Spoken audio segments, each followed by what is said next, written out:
session, we saw how to create an empty class. Then we saw how to add properties after creating object. Isn't it, guys? We saw first how to create an empty class. Then we saw after creating empty class how to create objects of it. Then later adding properties in it, right? And then accessing that properties. Then we saw the drawbacks of that approach, isn't it? We listed that drawback: code redundancy, then poor abstraction. Then to overcome that, we saw adding methods. Is it right or no? Then we created a class and then we added methods in that class. Method like set data, then meow method. Okay, so method, when we added method, we overcome that drawback. Redundancy was removed. Then abstraction, at proper extent we achieved abstraction. Redundancy gone. Then code become elegant, manageable code. All that advantages we got. But still there was one drawback, right? And that we discussed yesterday. Okay. And to overcome that drawback also, there is a concept called, can anyone complete? Constructor. Getting? And that's what we are going to learn now. Concept of constructor. And in this whole learning process, we discussed about self also. Please don't forget that term, self. You're remembering, no? Because self is playing very big role. Why? Because of self only, the method is able to access appropriate object memory. Because the methods are not duplicated. No? Yesterday I told you. Are methods duplicated for each object? No. Methods are kept once only in the class namespace. Only the instance data is duplicated. So if you create 10 objects, every object will have its own instance data, but the method is same. So how the method knows which memory to access, whether to access Mani's memory or Kitty's memory. So that is on the value of self. And value of self depends on invoker, right? Then we discussed self is not compulsory.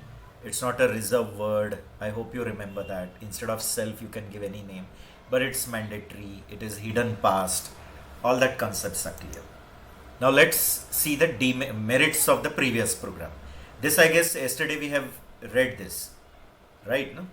That is redundancy, repetition avoided, okay, and clear and elegant code. Abstraction at till maximum extent we have tried to achieve abstraction. But demerits. So what was that demerit? Can anyone tell me? For initializing that object, which method we had written yesterday in that class? I'll come back to PyCharm. Set data. Set data, isn't it? See here in this OP4 program. To initialize that data, we have written set data. So you create object and then to give some properties to it, to give some property to Mani, to give some property to Kitty and initialize those property, we have to call this set data, right? For Mani, when the set data is called, these two things come in weight color and they are put into weight color of that self. So is one weight property added in self, is one color property added in self. And who is self that time? Mani. Next time who is self? Kitty. Okay? So this way that object will get properties. So here what is happening? The object gets properties only when that set data is called. Or you can say unless and until set data is called, object is not going to get initialized with that properties. You understanding or no? Clear? Example I told, Tom equal to cat I wrote. Tom equal to cat. And directly I am printing Tom.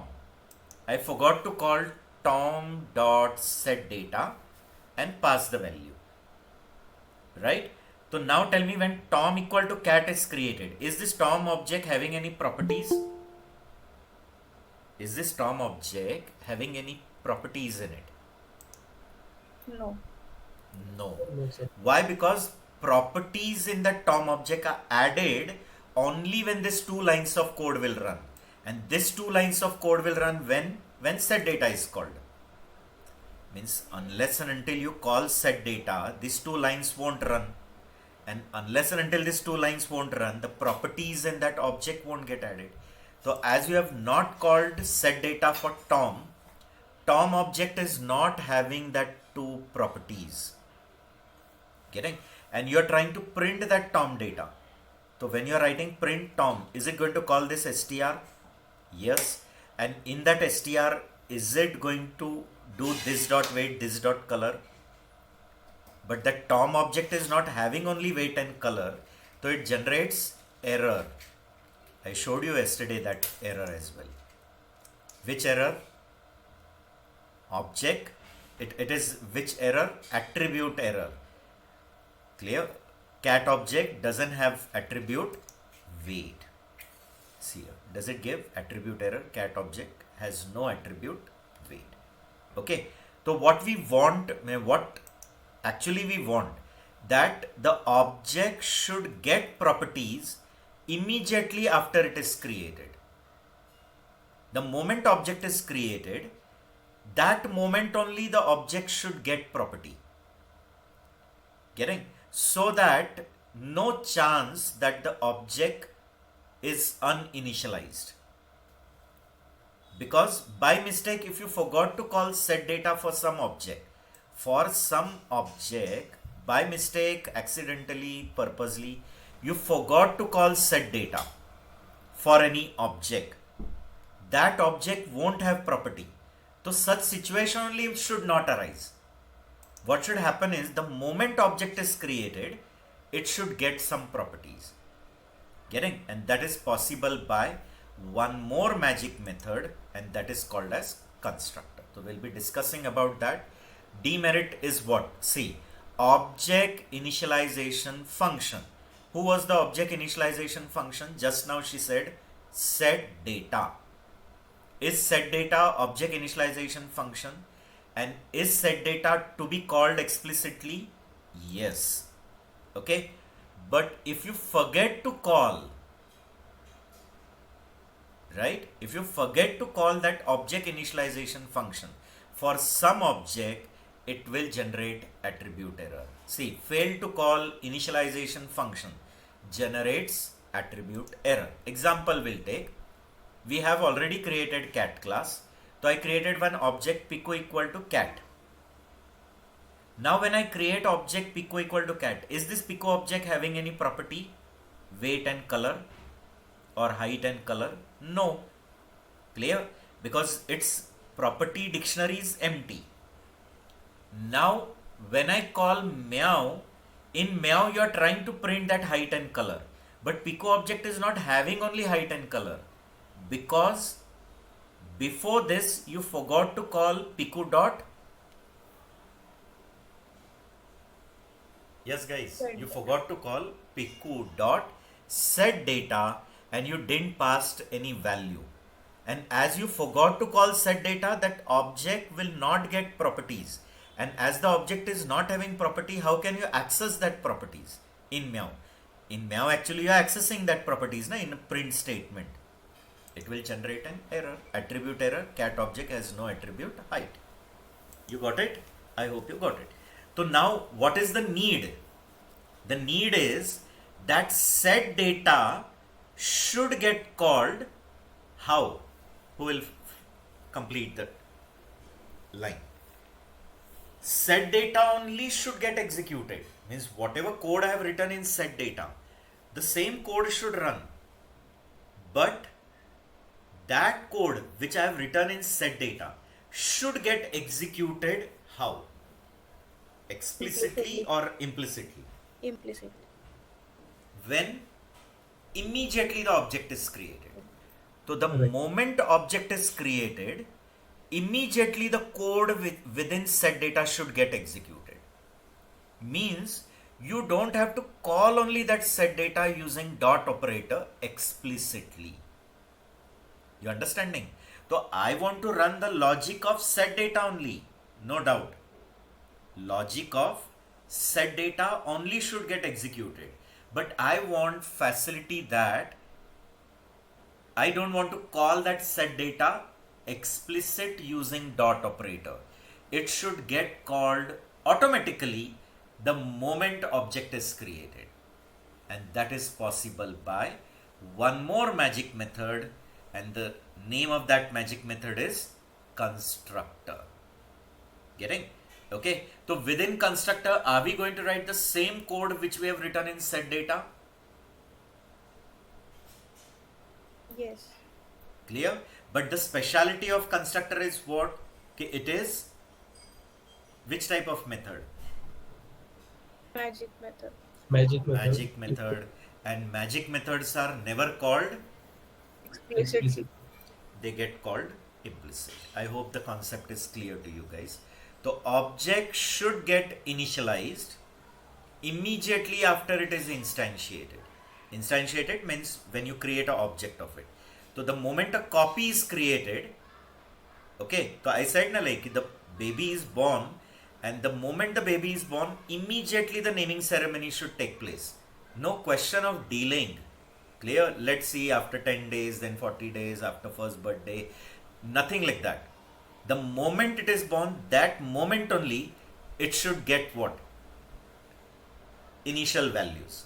And that is possible by a magic method called constructor. So I hope you got it. The object should get initialized immediately after it is instantiated. That is initialization function. Who was your initialization function? Set data.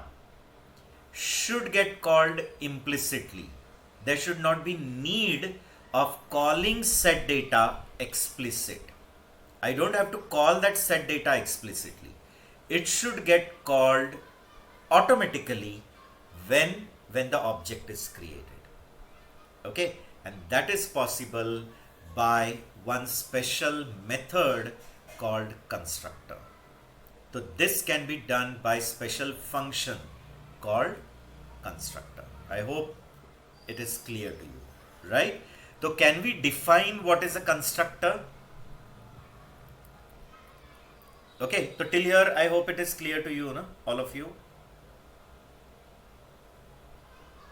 Yes or no, guys? Keep interacting. So, Yes, sir. Please Yes, sir. respond. Okay. Now we have to talk about constructor. Okay, but before that, we'll just in short talk about what is Dunder method or magic method. Correct? I've talked about Dunder method many times in the past chapter, but now officially we'll give a definition for it, and we'll talk about Dunder method or magic method. So magic methods means methods of the class which are getting invoked implicitly. We don't call them explicitly using dot operator. Getting? And how does Python recognize that it is a magic method? When Python has kept one convention. It has kept one naming convention that whenever any function name is having two double underscore, or call it as double underscore, wrong English, clear? So 2 underscore at the beginning, 2 underscore at the end, correct? So if at the beginning there are 2 underscore and at the end there are 2 underscore and in between there is a method name, Python interpreter automatically recognizes it as magic method, and it knows that this method is going to get called implicitly. You don't have to call it explicitly. Now there are magic methods for many purposes. One common purpose is constructor, which will be getting called when the object is instantiated. There is another called destructor also, which is called when the object goes out of scope. When the object scope is over, then destructor is called.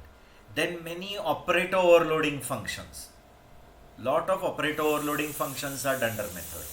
Then when you want to print any object, when you pass any object to print, that time str is called. So that is also magic method. So abundant of magic methods are there in Python. Okay. So first we'll talk about what is magic method and then we'll come to constructor. Okay. So these are the methods having two prefix and suffix underscore. Prefix means beginning, suffix means at the end in the method name. So whatever is your method name, in the beginning there is two underscore and later there are two underscore and in between method name.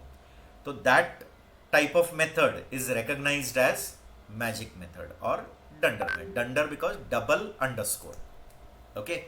So dunder means double underscore. And what is the speciality of this method?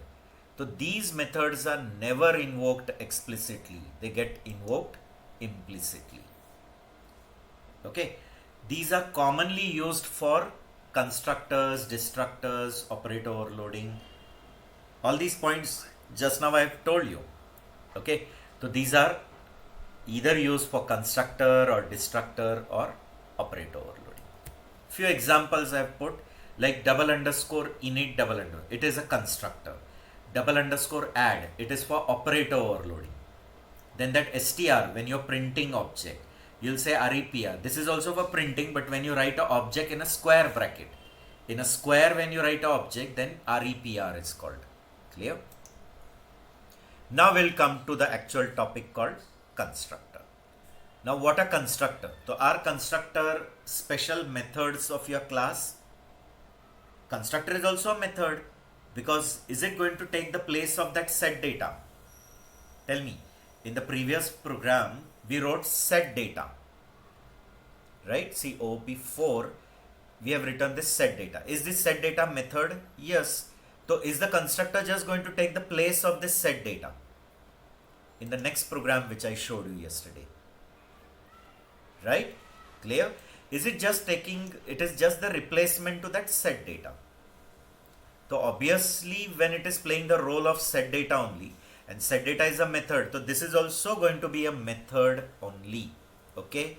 And it is also called for some object.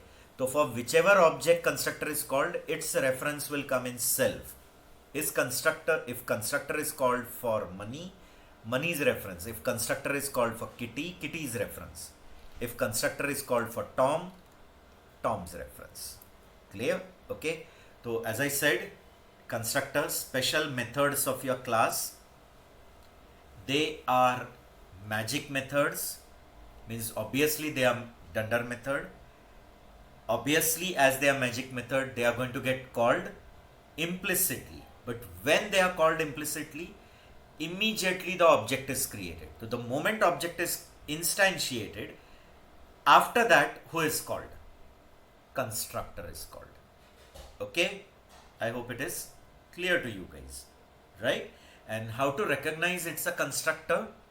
Double underscore init double underscore. Other languages, how do they recognize it's a constructor? By giving the function name and the class name same.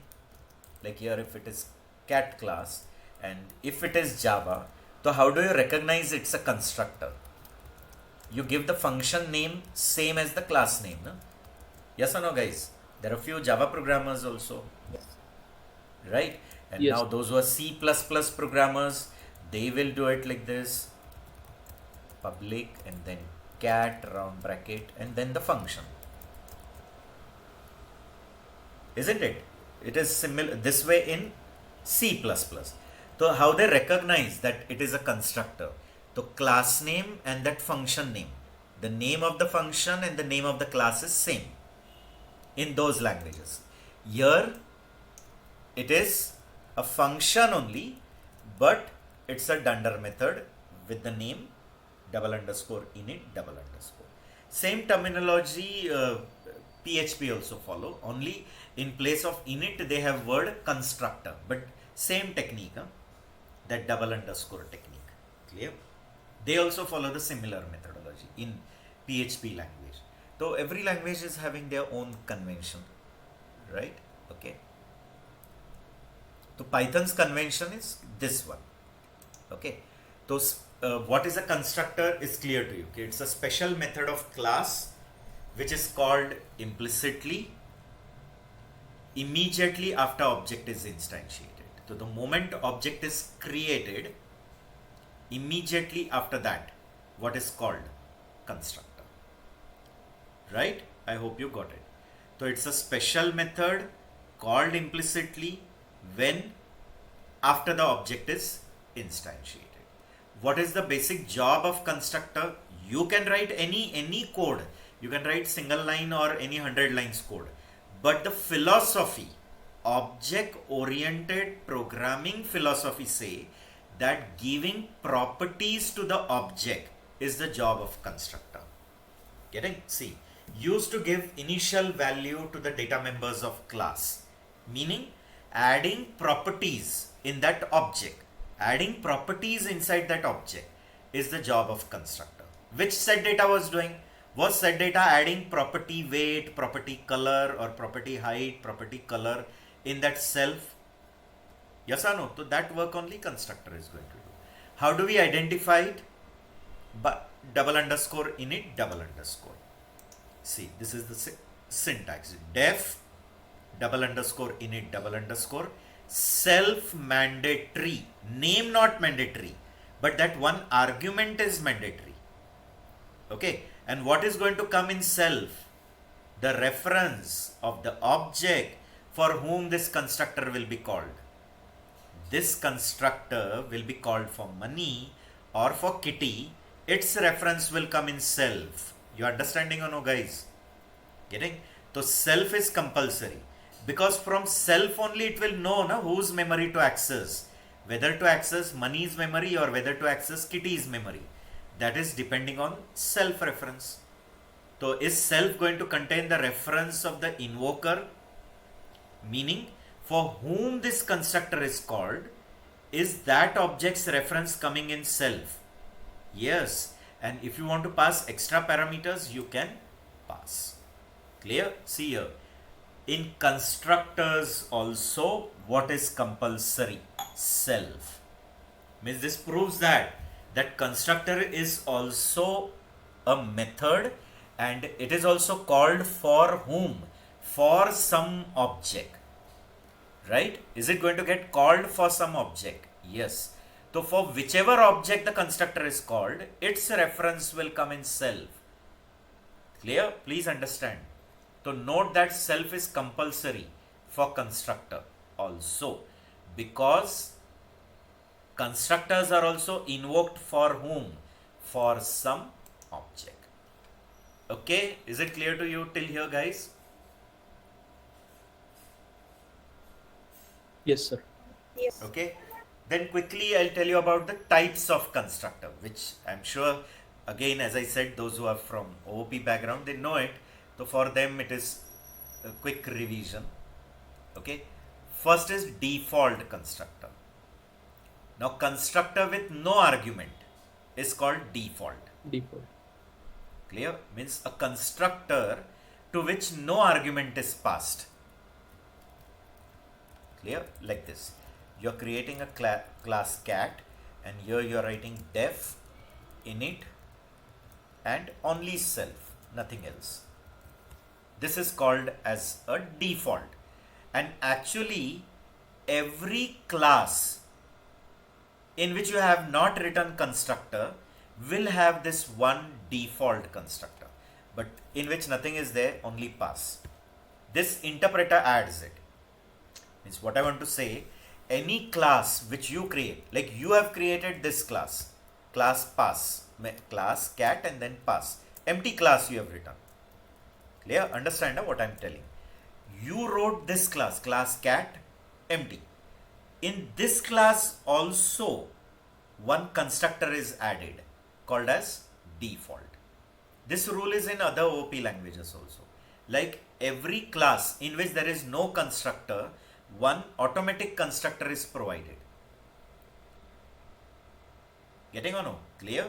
One automatic what is provided in that class, one constructor called as a default constructor. Getting? It comes in gift. Right? Clear? Like nowadays, many hospitals, when the baby is born, they give some welcome kit. In that welcome kit, everything is there. but that is not going to be sufficient for that baby, no? So later you also have to buy it, correct? So initially one we get it as a default, correct? So in every class there will be one constructor which is default. So takes no argument, always provided in every class. In each and every class there will be this default. When you don't write any constructor, when you people, programmer, doesn't write any explicit constructor, then this constructor is always given. Getting? Then we have parameterized constructor.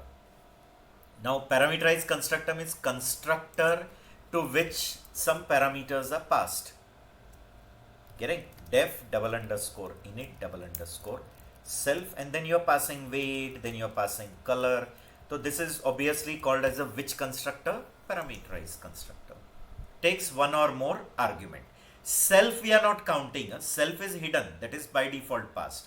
Other than that, so one or more arguments, so we'll call it as parameterized. Now Python gives you provision of writing a parameterized constructor and giving some default value to it. See here. To weight, I'm giving some default standard weight 2.5. Color, I'm giving standard color white. Okay? And then inside I'm writing self dot weight equal to W, self dot color equal to C. And now I'm creating object. See here, money equal to cat round bracket. But when I wrote round bracket and I'm not passing anything, will it call this constructor only with the default values? And giving default value to the parameter is not new. In chapter 3 we have studied. Yes or no, guys? In chapter 3 when we studied functions, did we study one parameter technique? We studied positional parameter, keyword parameter, Yes. parameters with default value, Yes. Yes, sir. variable argument. Please recall everything in the past. So we have seen this thing. We can define a function to which, to the parameters, I can give some default value. And when is this default value used? When you don't give any explicit value. When you are not giving explicit value, this default is used. So see here, I created a cat object, but I'm not passing anything. So will it take this default? Yes. So when I print money, will it print money's weight as 2.5 and money's color as white? Yes, it has got the default value. But suppose you give your explicit value 4.5. So I have given 4.5, second I have not given. Will it take that as default? Yes. And if you have given both the values explicitly, so your values are overridden on the default value. Is it clear to you or no, guys? Okay, so please interact. Yes, sir. Okay, so default argument is clear to you. Now default argument means constructor parameters are given some default value. It is a parameterized constructor only. Default argument constructor is a parameterized constructor, a variation in it, in which the parameters are given some default value. And when you're creating the object, and at the time when you're creating object, explicitly you're not giving value. That is, in the absence of explicit value, will it use that default value? Yes. Clear? I hope it is clear to you. Right? And there is one more called as copy constructor. Okay. Now copy constructor means a constructor which is taking object of the same class. Correct? But actually it is very difficult to write in Python, because in Python at a time you cannot write all the constructors, because Python doesn't support function overloading. I hope you know the concept of function overloading. It's a type of polymorphism. Getting? Function overloading meaning one name but different definitions. Name of the function is same, okay, like I'm writing foo, but the definitions are different and the signatures are different. See here, Like this is taking 2 arguments, that is taking 0 argument, this one is taking only 1 argument. Can we do it in C++ Java? Yes. Such things are possible. Like function overloading means you're creating a family of function with same name but different signatures and different definitions.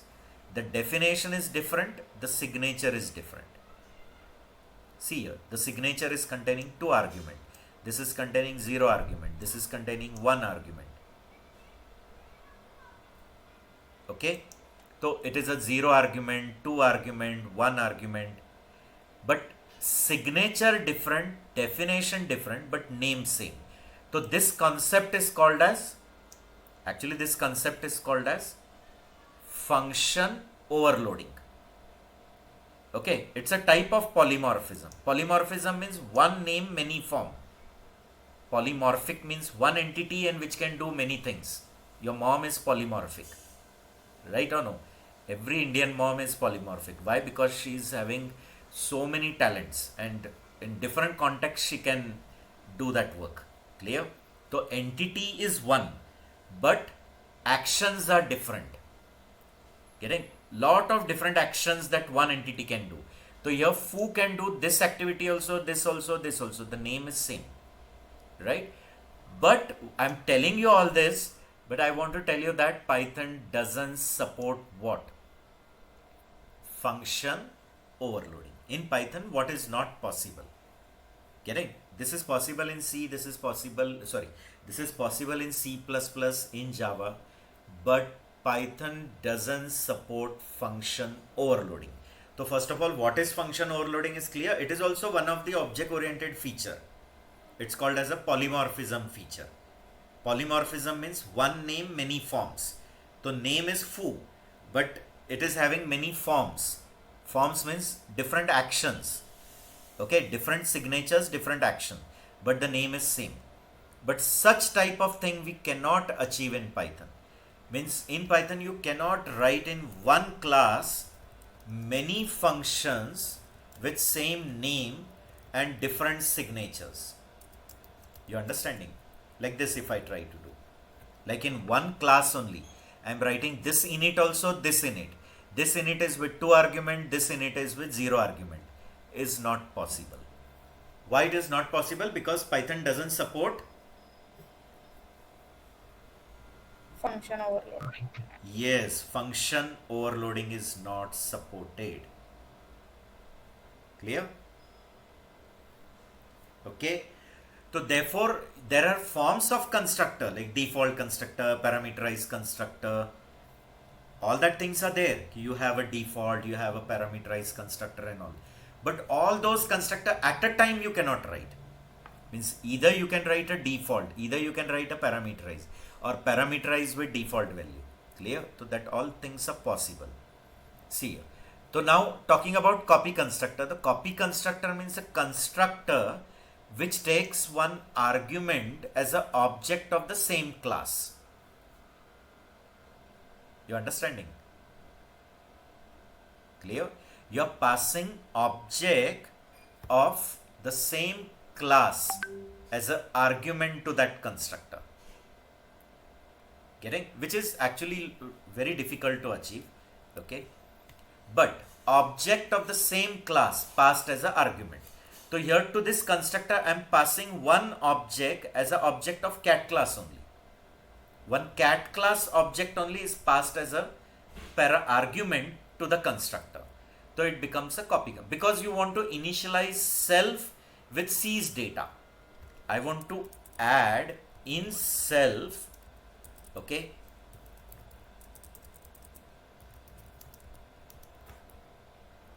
colors, C's data, C dot weight, something like that. Means I want to copy the data of C object in self. Okay?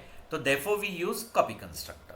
See, used to initialize this object by some other object. Okay? Hope it is clear, right? So now yesterday we wrote one program in which we wrote set data Now I'm replacing that set data with init. See here carefully. In this PyCharm, program 5 which I did I replace that set data with init and the logic inside that is same? Yes or no? Same. Like in self I'm adding weight and initializing with weight, then I'm adding one property color, initializing with color. One more thing I did, instead of writing meow, I wrote _str. Agreed or no, guys? Clear? For time being, I'll remove this. See here. Now when I'm creating object cat, object of class cat, so directly over there in round bracket, I'm passing the two values. Okay? So here is implicitly that called cat dot _init. Clear? Then money comma 4.5 comma black. Is this going to happen implicitly or no? Just tell me. Yes, sir. Implicitly. Implicit. We are just creating cat object and passing. Is implicit this thing going to happen? Is this init going to get called? And is money's reference passed? And these two things are passed. And then they are copied in money's weight, money's color. Because now self is money, no? Is money's reference coming in self? So when it is adding weight and color in self, means it is adding in money only. Clear? I hope you got it. Okay? Now the same activity I did it using constructor. Now using constructor, is the code still becoming smaller? See, so calling set data is now totally avoided. Calling that set data got avoided. Why? Because when you're creating object, there only you're passing values. So when you're passing the value when the object got created, immediately this constructor called, they got initialized. So your money is having weight color, kitty is also having weight color. And here while printing also, is this magic method called money dot _str . Yes or no? Is this second magic method called here? You see lot of activity you're doing with magic method. So abstraction Python is keeping in that way. Python is saying that as these methods get implicitly called, so that thing is hidden from the outside world. Outside world doesn't know कि here automatically what is called str. Here automatically that init is called. Clear? See. So money equal to cat, I have passed this. Is init called? Yes. And kitty equal to cat round bracket, is again init called? Yes. Okay. See, I have shown you implicitly is it calling like this. Implicitly is it calling cat dot _init money comma 4.5 comma red. Clear? And then you're calling money dot meow kitty dot meow. Now if you don't want to call that meow also, means money dot meow. So for printing that money's data and for printing kitty's data, you have written one meow method, but you don't want to call that meow method also. You don't want to call by using dot operator this meow method. So what you will do?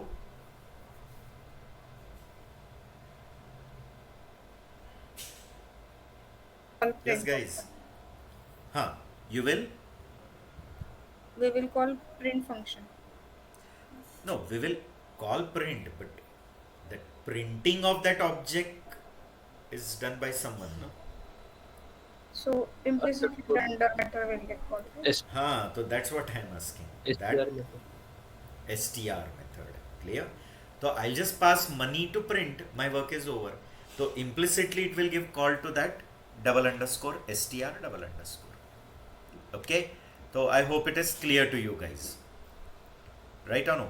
So the concept of constructor is clear? Yes. Yes. Okay. Now moving to the next concept, that is class properties. Now till now what we have seen, which type of property? Instance property, no? Yes or no? Taking you back to that slide where we started with the discussion, types of properties. Getting? Defining class, okay. This part is done. This part done. Here, coming to this. I told you data members can be of how many types? Two types. One is instance data, one is class data. So in the yesterday's session, then previous day's session, okay, Tuesdays and Wednesday's session, we were talking about only which type of data till now? Class data or instance data? Instance. Instance, that is weight and color. So was that weight and color separately added in each object? Was it put in every object's namespace? Yes. It was put in Money's namespace, it was put in Kitty's namespace. So they were separate for each object. Okay, now we will talk about which data? Class data. Correct? Right? That is class attribute. And now class attribute peculiarity is what?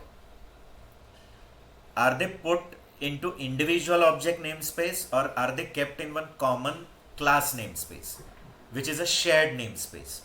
Common class name. Common class namespace, right? And is that space shared by all objects? Every object is going to share that space. Okay, okay? So they are not in the individual's namespace, individual object namespace. They are in the class namespace and all objects are going to share it. Okay? Then how do you identify and when they come into existence? Are these class attributes existing irrespective object is created or not created?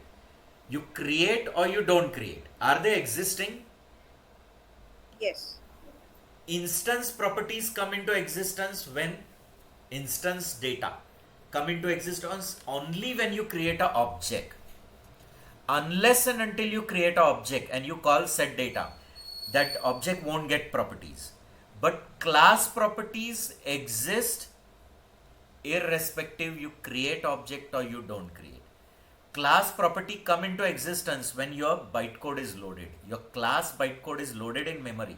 That time only in the class namespace these properties get created. And only one point I want to ask, how to recognize it is a class property? I have told you already. Now you know that. How do you recognize it's an instance property? Whenever within the method, what comes? See guys, if I don't ask, syllabus will get over earlier. I asked just to take the confirmation. Really you have understood or not. Okay. I am not a college professor who is knowing that sure he is going to get monthly salary and is just doing the work of completing syllabus. So don't expect that from my side. Correct. How do you recognize? Huh? Yes, Rajesh. Could you please repeat the question again? Inside class My and question is- outside mem. Yes, she told already. Okay. My question was, how do we recognize that it is a class property? Correct. Using How indentation, Huh? That is okay, but she said now when you define, and what is defining a variable? Assigning something. You only have told Yes. in the past many times. yes, So when you are defining any variable, see here, you are defining some variable, meaning you are assigning some value to the variable within the class body, but outside the method. She told just now in one line. yes, Outside method and inside the class body. So such definitions become class data. Now this X is not going to belong to object, it is going to belong to class. Getting? Okay? See here, but one example I would like to give you, it will be more clear.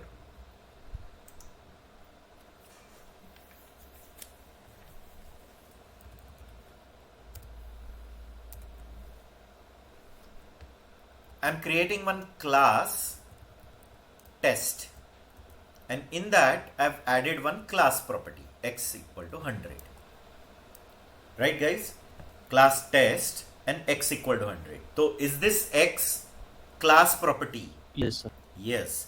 but is it accessible to all the objects of that class? Yes. Correct?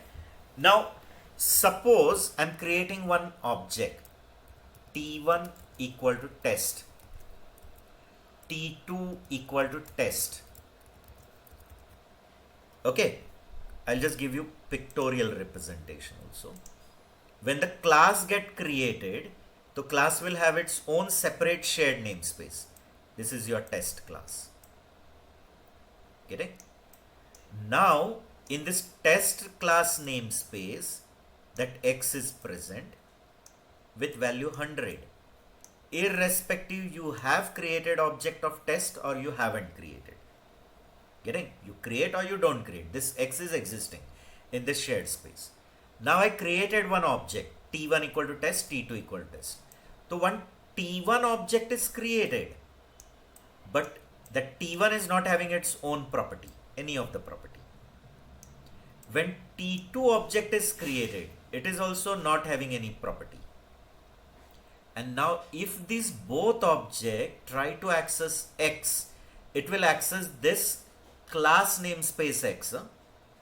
Here carefully, correct? See, if I am writing print test.x, t1.x and t2.x, are all three going to access that class namespace X only? Yes. Yes. Correct? Now always remember, if it is a class data, so normally class data is accessed by the class name only. Yes or no? Same rule in Java. In Java also, when we write class name dot something, getting any variable, so automatically it is recognized that it is a which data, static data or instance data. In their literature, there is no class attribute. They call it as a static property and instance property. In this literature, it is a class data, instance data. So when we write class name dot something, they automatically recognize it's an static data, correct? So now when I run this, all three are going to access the same X, and all three are printing 100, 100, 100. Agreed? But now see, when I write t1 dot x equal to 200 and t2 dot x equal to 300. Getting? Just recall Tuesday's session when we created an empty class cat pass empty. Then I created two objects, money equal to cat round bracket, kitty equal to, and then I added properties in it. Money dot weight equal to something, kitty dot weight equal to something, money dot color equal to. Getting or no? Yes, sir. So do you remember that in Python you can add attributes to the properties later after creating object? Yes. You create a class, you create object, and later can I add properties in that object? Yes. So now is it going to modify that class namespace X to 200, or is it going to add one new X in its own namespace? New X into its own name. Own namespace. Why? Because now you are assigning. When you are just accessing it, it was accessing from class namespace. But when you are assigning that value, clear? When you are writing t1 dot some property equal to this thing, will it add this property in the t1's dictionary? Internally it is having one dictionary. So in that dictionary this property get added. Runtime. So after these two statements, see here carefully, it will add a separate X in whose namespace? T1. And it will add a separate X in T2's namespace. Correct? And now if I write print test.x t test t1.x, PyCharm's benefit is that everything automatic get completed and it's more fast. Okay. Now what do you say? Means don't assume that it has stored 200 in that common X and again 300 in that common X, which happens in Java. Those who are from Java background, they should know it. When you do this thing later in Java, still it will modify this X only. That common X is changed to 100, that common X is changed to 300. 100 to 200, 200 to 300. So when I wrote t1.x equal to 200, has it made this common namespace 100 to 200, or it has added a separate property of its own with value 200? Own. Separate Getting? property. Separate property. Getting? But if it is C++ or if it is Java, that time it doesn't do it. Clear? That time it will change that class property only. Getting? Because it is global one, so Global Modified. concept is not there. No. Global concept is not there. Concept of global is not there. okay. Global means which you write everything outside class also. Okay. Okay, think again. Why those languages don't do? First of all, those all are static languages. Getting? First of all, they are which type of language? Static type language. Are they dynamic languages? No. Means those languages, do they allow you to add runtime properties? Those who have knowledge, those who don't have, leave it. Clear? Those who have knowledge of C++, Java. In those languages, can we add runtime properties in the object? No, sir. Java. Never possible. Yeah. Clear? Not in Java also, not in C++ also. Right, sir. Clear? And tell me, in those languages, can we have a instance data and a static data with the same name at a time? No, sir. There? No. No. Clear? Like there, if I create class cat and I'm declaring private integer x and I'm writing private static integer x, can it happen at a time? No. Clear? Means I am saying that x is a static data and x is a instance data. Can it happen at a time? With the same name, there is a instance data also, static data also. Not at all possible. In C++ also, not in Java also. In one class only, you cannot have two data members with the same name. Let it be, it is an instance or static. Both cannot exist at a time. But in Python, it is possible. See, in Python, you can have one x in class namespace and you can have one x in object namespace. But x in an object namespace is instance data and x in a class namespace is a static data.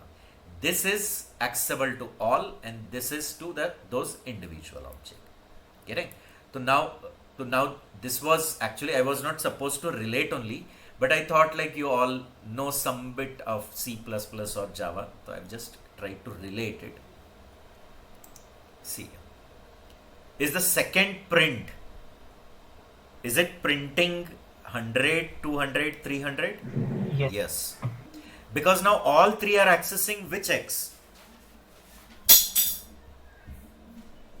Their respective. Yes, exactly. The proper line you mentioned. They are respective x. Test.x is accessing its class namespace. T1 its own namespace. T2 its own. The same thing if I would have done it in Java, so what will happen? It will, obviously in that, it is not going to add x in its own namespace. If it is Java, so this is not going to happen only. Clear? So in Java, if you write t1.x equal to 200, will it modify that static x only to 200? And t2.x equal to 300. So will it modify this only to 300? And there when I write test.x, t1.x, t2.x, will all three print the last value only, that is 300, 300, 300? You can do and see. I've done it, guys. Clear? Because when I started learning Python, I was already aware of Java and Java concepts were clear in my brain, C++. And when I started learning these all concepts of Python, I was also very much in doubt. Getting? But when I did it in both programs, the concepts are clear. Why it happens? Because in Java, at a time you cannot have a data member with the same name as instance and static. Can we have in those language? Not at all. But here it is possible. At a time you can have a static data also, that is class data also, and an instance data also with the same name. And that is the reason it didn't print 300, 300, 300. It has printed 100, 200, 300. I hope it is clear. Now I have to move ahead. Clear? Lot explanation. Right or no? I hope the explanation is sufficient to you people. So class test x equal to 100. So as this variable is defined within the class body, outside the method, but within the class body, it is called as a class attribute. Okay, see here. Is one separate namespace for the class created, a shared namespace? Why shared? Because all objects are going to share it. So a separate namespace, and within that x equal to 100. Okay, when you try to print test.x, obviously it will access x from its own namespace. Now you created two objects of test class, t1, t2, test round bracket, test round. Are two objects of test class created? Yes. But are these both objects at this moment not having any property, which I showed you here? Do they have any property? Initially, when I created an object, do they have any property within it? Are they empty? Are they empty? Is the dictionary having X property? Is that dictionary having X property? No. Are they empty? Yes or no, guys? Yes, sir. Clear? Now when I am writing t1.x, t2.x, from where it is going to access? Class names. Yes, because that individual objects are not having X. In their dictionary there is no X, so it will access it from class dictionary. Clear? See here, now accessing class attribute. But when I add one property X in that T1 object, here the property is getting added runtime. One X property is getting added in T1. Again, one X property is getting added in T2, and they are getting initialized with 50, 60. Is this going to happen? In T1 object, one X property added. In T2 object, one X property added. And now when you try to print T1X, T2X, is it going to access from that common class namespace, or it will access it from its own namespace? Own namespace. Own namespace. Clear? Okay. Got it. And therefore it is accessing 50, 60. Now accessing instance data. And test.x still, if you access, it is still 100 only. Is the concept clear to you guys? Yes, sir. Clear? Okay. Now coming to the next concept, that is deleting attributes. Okay. So if you have created an object, now Python says you can create an empty class. Coming back to 0. Python is saying you can create empty class. After that you can create objects of that empty class. Right? And then later runtime you can add properties in it.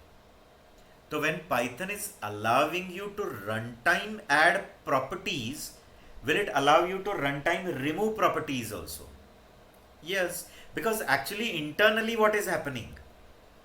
I have many times told you, internally for every object what is created, every object is internally going to have one. Whenever the object get created, for every object what is created internally, and there it gets added as a key value pair. Dictionary. Huh? Dictionary. Dictionary. Clear? I've told you, every object when get created, when this object got created, this object will have its own dictionary, _dict, _. We can print and see that dictionary. Yeah? There is a provision. I'm coming to that. For this object also dictionary. And when you wrote t1.x equal to 50. Is it actually adding key x and 50 value? Key is x and 50 is value as a key value pair in T1's dictionary. In the T1's dictionary, it will add it. And that's the reason runtime it's possible. Getting? So in that dictionary, this key x go and this 50 as a value go. So now you already know when we have studied dictionary in the previous chapter. In the previous chapter, we have studied dictionary, no? Yes or no, guys? So that time we haven't seen removing key value pair. We have seen how to add a key value pair. So we have seen removing also key value pair. Yes or no, guys? Yes, sir. We have studied pop item. Then we have studied remove, discard. Discard is also there. Remove is also there. Yes. And we have studied del also. Del, then dictionary, square bracket, key. Right? So exact same thing is going to happen when you're deleting the property of that object. Actually, internally, what it will do? It will go in its dictionary. It will go in its dictionary, and from that dictionary, it will remove that attribute. That is the key. See how internally they have done. Just imagine how internally the concept they've implemented. Clear?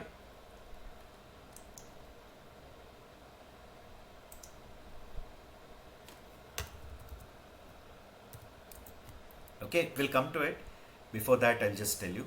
So how to delete an attribute of an object. So you can just write del object dot attribute.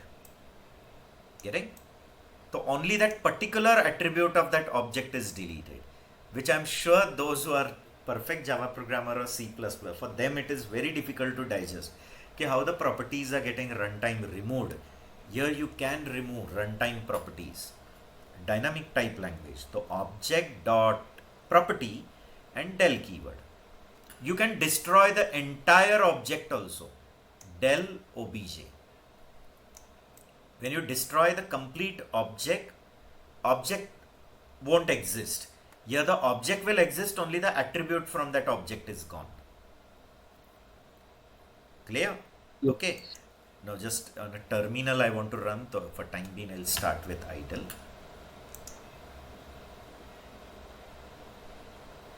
And you can delete class properties also. As you can delete instance properties, you can delete class property as well. Like I'm writing class test.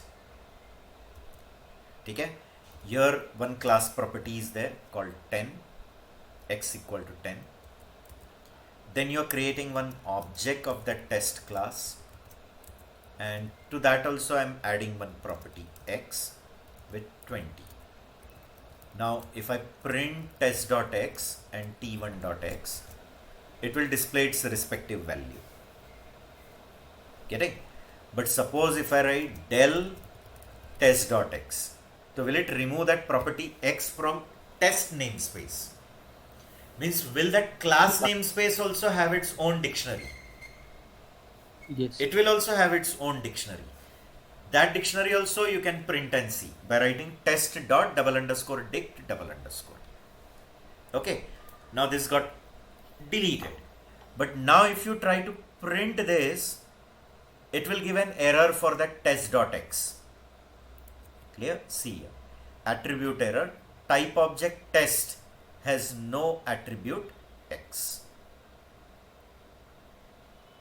Type object means a class namespace. You can think like that. For every class also there is a separate namespace created. Okay. And same way, if I am, so now if I just write t1.x, so it will print t1 x value. But if I write del t1.x, okay, and then I'm trying to print t1 x value, again the same error. Clear? It will give test object has no attribute x. Now t1 is a copy of test class. No? So it is saying in that test object there is no attribute x. Agreed? But if I write print t1, it won't give error. Will it call its dunder method? double underscore str double underscore? Yes, guys. Yes. Print t1 when I write, will it call its double underscore str double underscore dunder method? You'll say, but that dunder method is not there. You know now, I will not tell you again. Will it take it from test parent? Who is parent of test? Object. Object. So it will take it from object class, which displays in angle bracket like this the name of your module, and in that module this is the class, and it is an object at that address. Getting? But if I write del t1 only and try to call that dunder method, will it give name error? Name error. It will say there is no object only with the name t1. See, name error. Name t1 is not defined. Why? Because the object only with the name t1 is gone from the symbol table. Clear? So this way you can delete individual property of a class namespace, object namespace, even you can destroy that entire object as well. Okay? See. So deleting attributes, you can delete instance and class attribute as well as the object, the entire object only using del statement. Okay? Hope it is clear. Right or no, guys? As an example I have taken, see here. Now the demo which I gave, I added that instance properties through dot operator outside. Here I am doing it through constructor. So tell me class test, and within that class test body, outside the method and inside the class body, x equal to 10 is there. So is this x class property? Yes or no? Yes. Correct. This is the class property, and when you'll create a object, you'll create a test object, and to the constructor you'll pass two values. Then within your object these two properties will be added. These two will be which properties? Object instance. They will be instance properties which will be belonging to individual object namespace. Tell me here, when I wrote t1 equal to test 100 200, t1 equal to test 100 200, is one t1 object created? I'll come to the pictorial representation. Okay, already that test namespace will have its own object. It's called as a class namespace, in which there will be x with value 10. Do you agree, guys? Then you created one object t1 equal to test, and to the constructor, is the constructor going to get called? So purposely I use, because just before this we have discussed the topic called constructor. So that's the reason in the next examples I've started taking constructor. Is constructor called here? Is that magic method called? Yes. Clear? So test object got created of, sorry, I have to say t1 object got created of class test. So t1 got created. Then for t1, is this constructor called? Yes. 100 200 is passed. It is copied in self x, self y. But who is self at that time? Self x, self y, self a, self b. I guess that only. Huh? No, x only. Okay. So self x, self y. To which this 100 200 comes in AB, and that AB is copied in self x, self y. Okay? Is this thing going to happen within the constructor? Yes, sir. Right? So within the constructor, it will add one x property in self, one y property in self. But who is self at that time? T1. Means this constructor is called for T1. Is this constructor called for T1 object? Yes or no? So in this context, is self means only T1. Right? So when it is adding x and y in self, means actually it is adding in T1 only. Okay. Now you are printing the data T1's data and test data also. See, T1x, T1y, test x. So when you are writing T1x, T1y, it will print its own xy, 100 to 100. And test x means it will print 10. Done. Now you wrote del T1 dot x. When you are writing del T1 dot x, is this x attribute from T1's namespace removed? Yes. And del test dot x, is this x from the class namespace removed? Yes. And now if you try to print x and y of T1, will it give error for T1x? Yes, because in T1 there is no attribute only. Clear? Getting or no? Just tell me, you guys, if I have written del T1 dot x, but I didn't wrote this line, del test dot x, then will the error come? Yes, Still, think again. because you remove instance property. No, I have removed instance property, but with the same name. But you are accessing using t1.x. So I am accessing using t1.x. So when you are accessing using t1.x, will it check x in its own namespace? Yes. Not found. So will it take it from class namespace? Okay, then it would not show. It will work, na? Like we have taken previous example, class attribute. See here in this case, Yes. when I wrote class test x equal to 100, test.x 100, I created two objects, and that two objects are also accessing x. So are they accessing that class x only? Yes. But when you added x property in T1, T2, so then they access their own x. Right. Right or no? Yes. So same thing here I am asking, that when I write this 2 and run, it gives error. But suppose if I would have not done this del test x, okay, so will it print 10 to 100? Yes. Getting? Because that time it is accessing which x? Class property.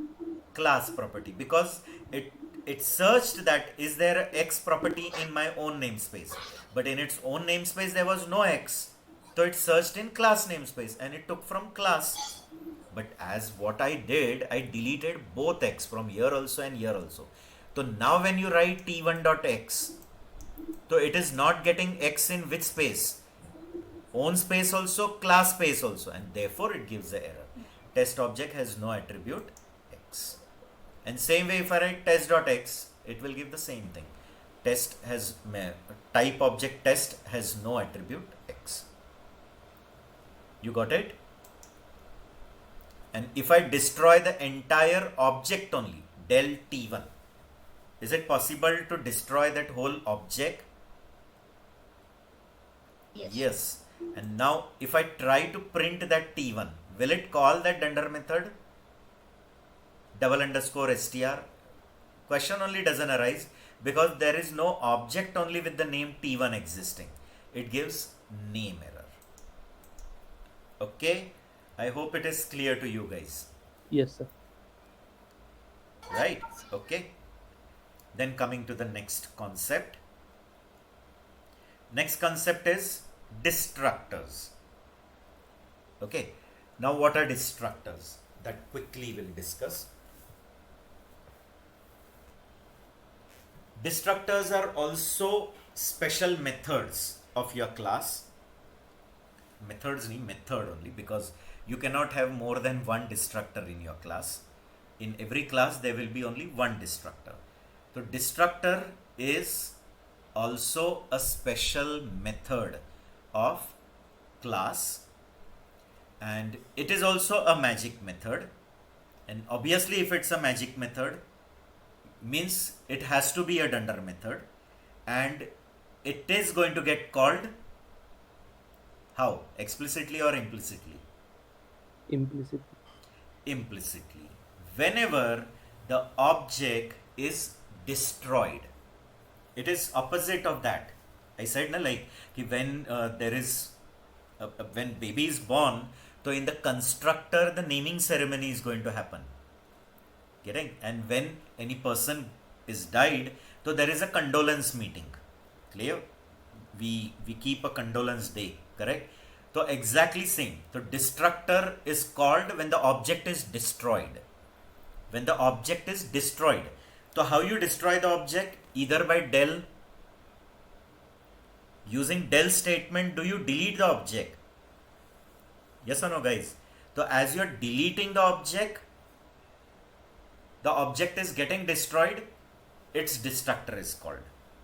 Same way, if the scope is over, like you have created an object within a function, suppose. Okay? This is a function, and inside that function, you have created some cat object. Some code is there. Now, when this object will get created when foo is called. See, foo got called, it goes there, creates this object, runs the remaining code, and foo got over. The moment foo got over, all the objects which are created within that scope, means within that foo body, all will get destroyed. So for every one, what will be called? Destructor will be called. Clear? So I hope you are understanding. And actually Python says that there is no need to write destructor in your class explicitly. Getting? Means there is no such need. If you want, you can write it. They have given facility. But actually it is not needed because Garbage. clear, you're coming to the point. So garbage collection in Python is automatic, exactly like Java. Like in Java also, garbage collection takes automatic. Therefore, in Java we don't write destructors, but in C++ garbage collection doesn't take automatic. GC. So in Java we call GC, same mechanism Python also. Okay. So actually Python says whenever an object gets out of scope or when the script is over, objects are anyway destroyed and they are garbage collected. So no need to write a destructor, but still if you want, you can write it. But if you want to write a destructor, obviously destructor is also which method? A magic method, and it is to be written like this: del double underscore del double underscore, and destructor is also a method of your class. Therefore, destructor also will receive one hidden compulsory argument called self. You understanding, all of you? Okay. So normally when destructor is called, when the object scope is over, like your script is over, or when you have deleted it explicitly using del, or when the function is over, what is called? Destructor. Clear? As an example, we'll see. Here what I'll do is, quickly I'll take one example. Class test, and in that I'll add one constructor as well. Okay? A default constructor, default, it's not with an argument. And just one debug statement I'm putting, I am in constructor. Okay? And def double underscore del. When you write this magic method, this is also again, you have to recognize it, 2 underscore 2, it is sure a magic method. And if it's a magic method, it is a method which is going to get called implicitly. We are not going to invoke using dot operator. Correct? Print I am in destructor. Okay, that's all. One constructor, one destructor I have written. Then I have defined one function foo also. Okay, def foo. I'm not passing anything, but in that I'm giving one statement like this. I am in foo. Then I'm creating one object, test t test. I'm creating that object inside that foo. Okay. Then see, I'm creating one object t1 equal to test. One object created. Another object created. Then I called foo. Then I am deleting t1. I'm deleting T2. Okay. Now what will happen? First one T1 object got created. Okay. I hope guys you are hearing me. Is one T1 equal to test? So one T1 object got created. What is called here implicitly? Constructor. Construct. Is constructor called? So will it give one debug statement? I am in constructor. So is that line going to come for one time? Yes. Okay, here only I'll write. For this, will it display one line? I am in constructor. Again, one more object got created. Again, at that time, constructor is called. I am in constructor. So first, these two outputs will come on the monitor. I am in constructor. I am in constructor. Then you are giving call to foo. You are giving call to foo. So will it come to foo function? Will this foo function give output? I am giving the sequence. Number 1, number 2. Okay? Then number 3, I am in foo. Will this come? Yes, guys? Yes. Number 3 I forgot to write. Number 3. Then will it come to T equal to test? Is one more test object created. But this test object is inside foo function. Means its scope is within foo. Its scope is within foo. Okay. So here also is constructor called? Yes. Yes, sir. Correct? I am in constructor. Now is foo over? There is no code now after that. Yes. There is no code in foo. So is foo function over? Yes. When foo is over, will it come back to the place where it is called and continue the remaining code? Yes. But before that, will it call destructors for all the objects which are created in its own namespace? In it or namespace or scope, I can say. So will it call destructor for the objects which are created in its scope? So in its scope is one T object created. So is it going to call destructor for the T? Implicitly. Yes, it will call implicitly I am in destructor. And after that, will it come back to this main program and to this statement del T1. And the moment you write del T1, you are destroying that T1 explicitly. You are deleting that T1 object explicitly. So is it going to call destructor for T1? Yes. Clear? And here also it will give statement I am in destructor. And same thing when I delete one more T2, for that too it is going to call I am in destructor. Clear? I hope you are clear with it. And you can see this 7 different outputs are there. I am in constructor, I am in constructor, I am in foo. Then this object got created. So I am in constructor, then its destructor, and lastly the destructor for this too. Got it, no? But again you observed, did destructor got called implicitly? Yes. Was the destructor called anywhere explicitly? No, it got called implicitly because it is also a magic.